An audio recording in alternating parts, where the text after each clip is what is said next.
Shalom Elohim, haleluya, puji nama Tuhan. Semangat pagi Bapak Ibu Saudara yang dikasihi Tuhan kita, Yesus Kristus.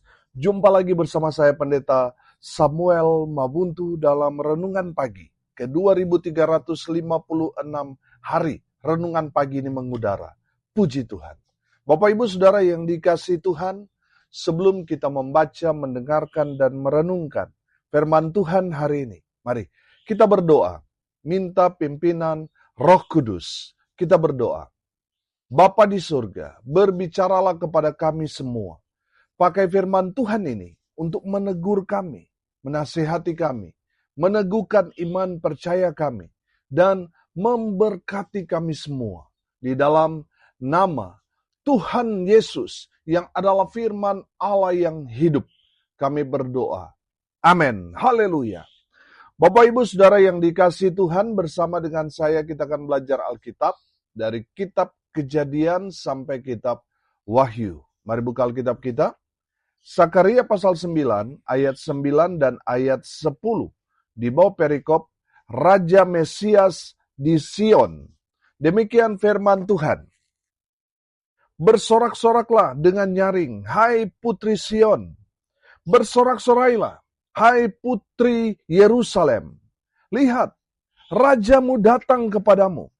Ia adil dan jaya, ia lemah lembut dan mengendarai seekor keledai beban yang mudah. Ia akan melenyapkan kereta-kereta dari Efraim dan kuda-kuda dari Yerusalem. Busur perang akan dilenyapkan dan ia akan memberitakan damai kepada bangsa-bangsa. Wilayah kekuasaannya akan terbentang dari laut sampai ke laut, dan dari sungai Efrat sampai ke ujung-ujung bumi. Amin. Haleluya. Bapak Ibu Saudara yang dikasihi Tuhan, firman Tuhan ini berisi tentang nubuatan tentang Sang Mesias. Amin. Haleluya. Mesias artinya yang diurapi. Saudara, ada dua pandangan tentang Mesias. Yang pertama dari orang Yahudi yang menganut ajaran Yudaisme. Mereka percaya bahwa Mesias adalah pemimpin yang diurapi oleh Tuhan yang akan datang untuk memulihkan keadaan Israel, membawa keadilan dan membangun kerajaan Tuhan di muka bumi.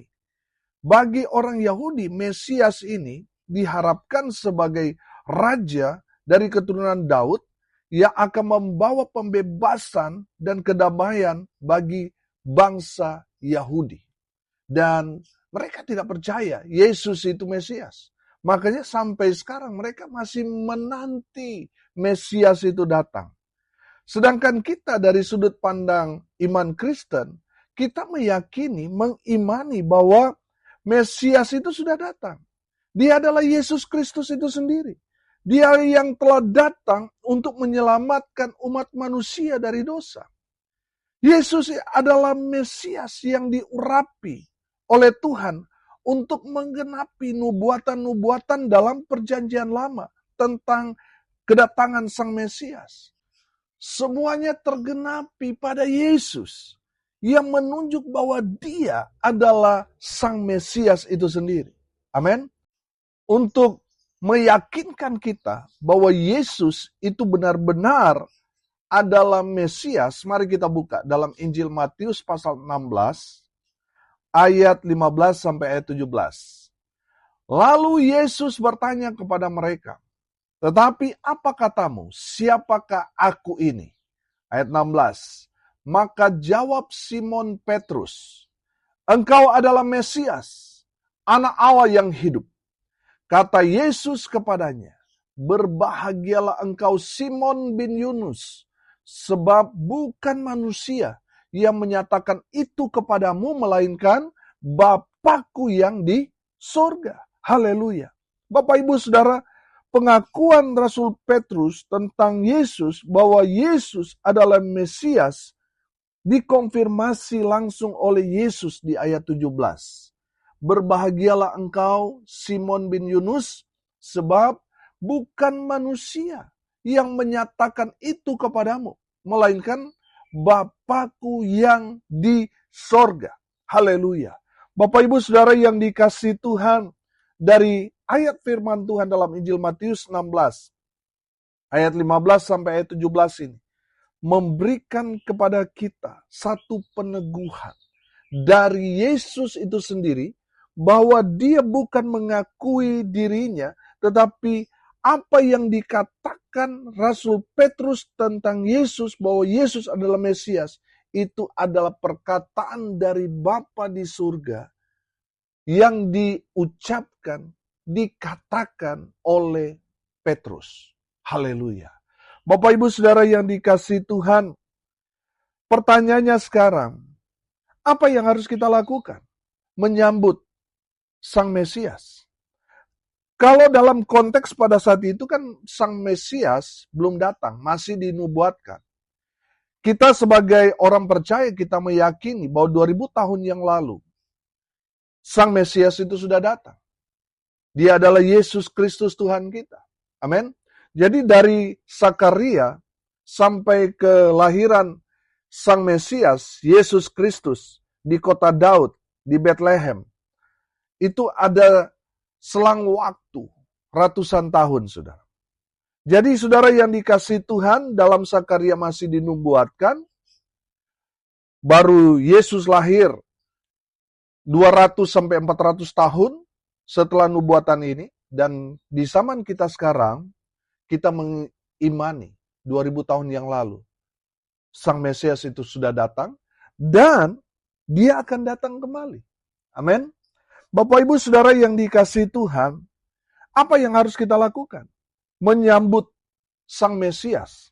Kita harus menyambutnya dengan sukacita. Amin. Saudara, kita belajar dalam Injil Lukas pasal 2, ayat 10 sampai ayat 14 tentang kabar baik yang disampaikan malaikat Tuhan kepada para kaum gembala.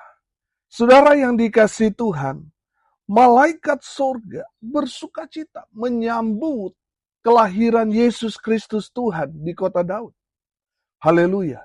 Saudara yang dikasihi Tuhan, malaikat surga bersukacita dan berkata, kesukaan besar untuk seluruh bangsa. Amin. Karena apa? Sang Mesias yang telah dinanti-nantikan. Sejak Kejadian pasal 3 ayat 15 di sana sudah dinubuatkan tentang Sang Mesias. Ribuan tahun sebelum Yesus lahir sudah dinubuatkan secara konsisten yang mengarah kepada satu pribadi, yaitu Yesus Kristus Tuhan. Dialah Sang Mesias. Makanya saudara, kelahirannya itu bukan hanya disambut sukacita di bumi, tetapi di surga. Haleluya. Bapak Ibu Saudara yang dikasihi Tuhan, dalam konteks kita sekarang, yang sedang menanti kedatangan Yesus Kristus kali kedua, kita harus menyambut Sang Mesias itu dengan cara apa? Menerima Dia sebagai Tuhan dan Juru Selamat kita secara pribadi. Kita harus menyambut Dia bukan karena terpaksa atau karena tidak ada pilihan lain. Kita harus menyambutnya dengan penuh kesadaran diri, dengan penuh sukacita. Amin. Saudara yang dikasihi Tuhan, kita harus bersukacita. Karena apa, saudara? Karena di saat kita menerima Dia, kita diselamatkan. Amin. Bapak Ibu Saudara, kalau bicara keselamatan, saya mau katakan ini. Hanya satu-satunya jalan menuju surga, hanya melalui Yesus Kristus Tuhan. Saudara yang dikasihi Tuhan, semua agama meyakini bahwa Yesus Kristus saat ini berada di surga. Dia asalnya di sana. Dia pernah datang ke dunia ini. Saudara yang dikasihi Tuhan, kalau ajaran-ajaran agama yang lain, ini hanya bersifat katanya. Mereka memberikan satu kabar yang masih halus, saudara. Kenapa saya katakan itu? Karena mereka tidak berasal dari sana. Yesus Kristus berasal dari surga. Dan kalau dia bicara tentang surga, kita semua seharusnya percaya. Karena dia berasal dari sana, dia tahu jalan menuju surga. Amin. Saudara, hanya Yesus satu-satunya jalan yang benar, yang menuju pada hidup yang kekal. Amin.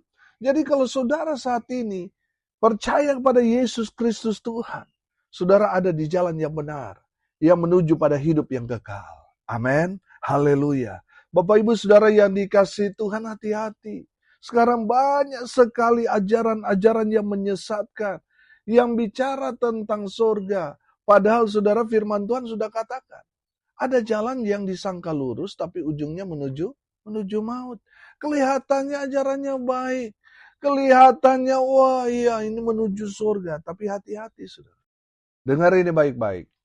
Kalau ajaran itu tidak bicara tentang Yesus Kristus satu-satunya jalan, itu berarti jalan yang saudara sedang jalani sekarang menuju kepada kesesatan, kebinasaan.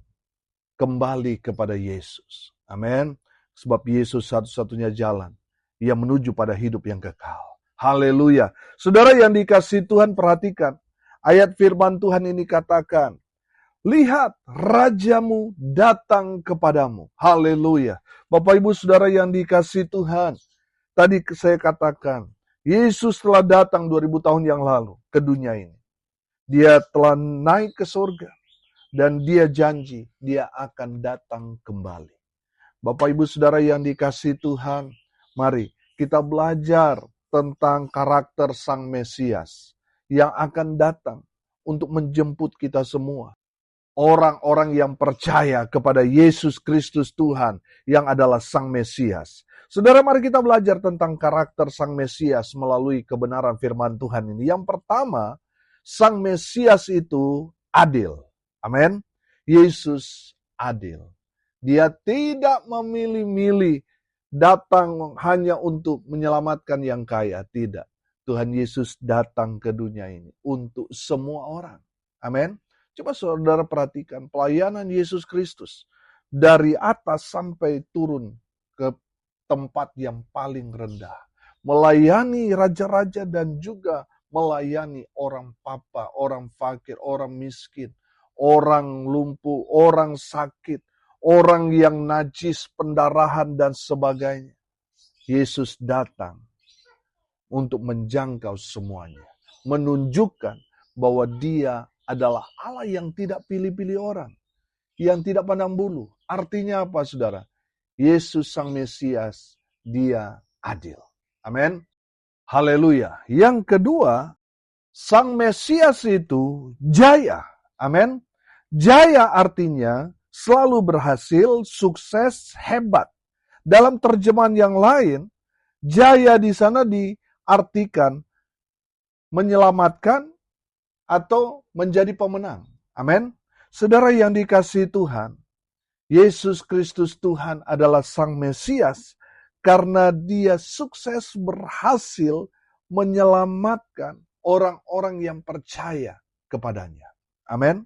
Saudara yang dikasihi Tuhan, mungkin kita babak belur dengan persoalan pergumulan yang menimpa kita. Tapi percayalah saudara, kita adalah orang-orang yang lebih dari pemenang. Amin. Orang-orang yang lebih dari pemenang itu memang perlu perjuangan hidup. Karena apa saudara? Karena upah yang dia terima itu adalah keselamatan. Tantangan, persoalan, pergumulan, tekanan yang dia alami adalah ujian dia. Untuk apa saudara? Untuk mendapatkan upah yang Tuhan sudah sediakan buat orang-orang yang percaya kepada Yesus. Yaitu kemenangan demi kemenangan. Dan Sang Mesias itu membawa keberhasilan, kesuksesan, kemenangan, dan terlebih lagi keselamatan bagi mereka yang percaya kepada Yesus Kristus yang adalah Sang Mesias. Yang ketiga, saudara, karakter Mesias yang kita lihat di sini, dia rendah hati. Amin. Saudara, firman Tuhan ini katakan, ia lemah lembut dan apa? Mengendarai seekor keledai. Seorang raja seharusnya datang menggunakan kuda sehingga kelihatan gagah. Tapi Yesus datang, dia mengendarai keledai. itu menunjukkan dia adalah seorang raja di atas segala raja yang berkuasa atas alam semesta ini. Tapi lihat juga, dia adalah pribadi yang rendah hati. Amin. Bapak Ibu Saudara yang dikasihi Tuhan, Yesus Kristus Sang Mesias, dia adalah pribadi yang rendah hati. Amin. Saudara, karakter Yesus Kristus Tuhan rendah hati. Berbeda dengan karakter iblis yang tinggi hati. Saya percaya saudara, seseorang yang ada Yesus dalam dirinya pasti mengubah hidup orang itu yang tadinya mungkin sombong, angkuh, tinggi hati. Tapi karena Yesus, Raja di atas segala raja, ada di dalam dirinya, pasti mengubah orang itu yang tadinya sombong menjadi orang yang rendah hati. Saudara, kalau saudara mau mendeteksi roh apa yang ada pada seseorang, saudara lihat karakternya. Dia rendah hati apa tinggi hati? Kalau dia tinggi hati, itu menandakan roh iblis yang ada di dalam diri orang itu. Makanya dia tinggi hati. Saya percaya kalau ada Yesus dalam pribadi seseorang, mau dia orang kaya, orang berpangkat, punya jabatan tinggi sekalipun, kalau ada Yesus dalam diri orang itu, pasti karakter Yesus Sang Mesias ada dalam dirinya, yaitu rendah hati. Saudara, dalam konteks firman Tuhan ini, Yesus Kristus adalah Raja di atas segala raja. Tapi karakternya rendah hati. Bapak Ibu Saudara yang dikasihi Tuhan, kita yang hanya berasal dari debu tanah, jangan sombonglah. Kita ini hanya debu tanah. Debu tanah itu tidak ada di langit, saudara. Tapi ada di bawah. Yang kita injak-injak. Waktu di jalan, saudara, itu debu tanah itu kita berasal dari sana. Makanya kita harusnya memiliki sikap atau karakter rendah hati. Karena kita berasal dari tanah. Bapak Ibu Saudara yang dikasihi Tuhan. Yesus Kristus. Dia adalah Tuhan.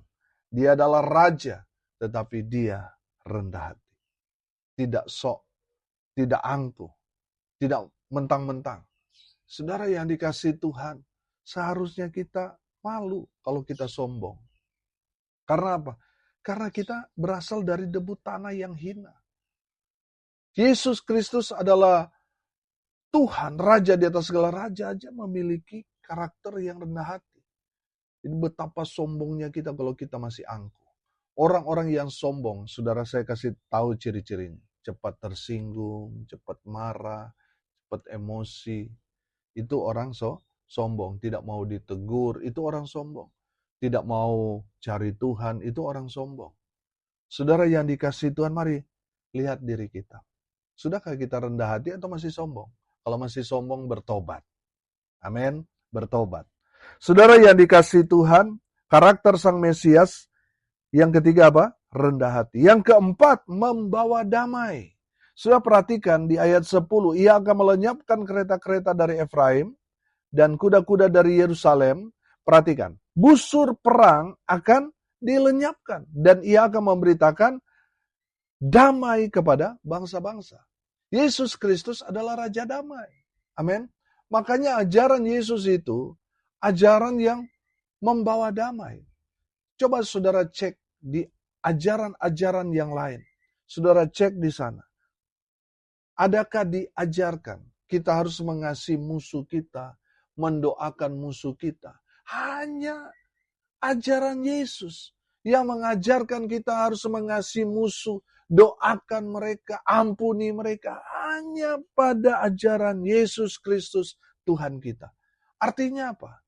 Yesus Kristus mengajarkan kita harus membawa damai. Amin. Sekalipun dia orang yang jelas-jelas merugikan kita. Dan kita sudah sering menjadi korban dari orang itu karena begitu jahatnya orang itu. Tapi Tuhan mengajarkan kepada kita untuk mengasihi orang itu, mendoakan orang itu. Doanya juga bukan yang jelek-jelek ya, tapi yang bagus-bagus. Amin. Haleluya. Saudara yang dikasihi Tuhan, saudara dan saya anak-anak Tuhan, harusnya kita membawa damai dimanapun kita berada. Beda dengan anak-anak iblis yang tidak mau berdamai, suka memprovokasi, itu anak-anak iblis itu. Tapi saudara dan saya, anak-anak Tuhan, harus membawa damai dimanapun kita berada. Harus membawa damai. Amin. Dan yang terakhir, saudara, kalau bicara raja, pasti ada wilayah kekuasaannya. Pemerintahannya pasti ada. Saudara yang dikasihi Tuhan, perhatikan bahwa wilayah kekuasaan Sang Mesias itu, wilayah kekuasaannya akan terbentang dari laut sampai ke laut. Dan dari Sungai Efrat sampai ke ujung-ujung bumi. Haleluya. Saudara yang dikasihi Tuhan, saya percaya Sang Mesias bukan hanya memerintah di bumi, tetapi alam semesta. Bukan hanya di alam semesta, tetapi juga di surga. Sebab dia adalah raja di atas segala raja. Dan nanti dia akan kembali untuk kedua kalinya menjemput saudara dan saya. Amin. Untuk turut memerintah dalam kerajaannya. Haleluya, haleluya, haleluya. Bapak Ibu Saudara yang dikasihi Tuhan, dari firman Tuhan ini kita belajar tentang karakter Sang Mesias. Dan biarlah ini menular dalam hidup kita. Kita belajar Mesias itu adil, dia jaya, dia datang untuk menyelamatkan dan menjadikan kita lebih dari pemenang, sukses, berhasil dalam karya keselamatan. Bukan bicara sukses berhasil dalam materi, tetapi Mesias jaya artinya dia berhasil menyelamatkan semua orang yang percaya kepadanya. Dia rendah hati, dia membawa damai, dan dia mau mengajak kita semua, orang-orang yang percaya kepadanya, satu hari nanti dia datang, dia akan mengajak kita turut memerintah dalam kerajaan yang kekal. Amin. Mari kita berdoa. Terima kasih Bapa di surga, sudah berbicara kepada kami semua melalui kebenaran firman-Mu. Berkati semua pendengar dimanapun mereka berada. Tuhan memberkati hidup mereka, rumah tangga mereka diberkati. Usaha, pekerjaan, pelayanan mereka dibuat beruntung, berhasil dalam segala hal. Mereka yang sakit Tuhan sembuhkan. Mereka yang lemah Tuhan kuatkan. Hibur mereka yang berduka cita. Dan hamba berdoa biarlah berkat surga turun terus memenuhi semua pendengar. Bapak Ibu Saudara yang dikasihi Tuhan, arahkanlah hatimu kepada Tuhan dan terimalah berkat dari Tuhan Yesus. Tuhan memberkati engkau dan melindungi engkau. Tuhan menyinari engkau dengan wajahnya dan memberi engkau kasih karunia. Tuhan menghadapkan wajahnya kepadamu dan memberi engkau damai sejahtera. Di dalam nama Tuhan Yesus, sumber segala berkat. Bapak Ibu Saudara yang percaya, diberkati Tuhan, katakan amin. Puji Tuhan. Bapak Ibu Saudara yang dikasihi Tuhan, kalau saudara merasa diberkati melalui renungan pagi ini, bagikan juga kepada saudara-saudara yang lain, supaya mereka juga diberkati. Karena untuk itulah kita dipanggil, untuk jadi berkat. Salam kasih dari Bali. Saya Pendeta Samuel Mawuntu. Sampai jumpa besok pagi. Tuhan Yesus memberkati kita semua. Haleluya.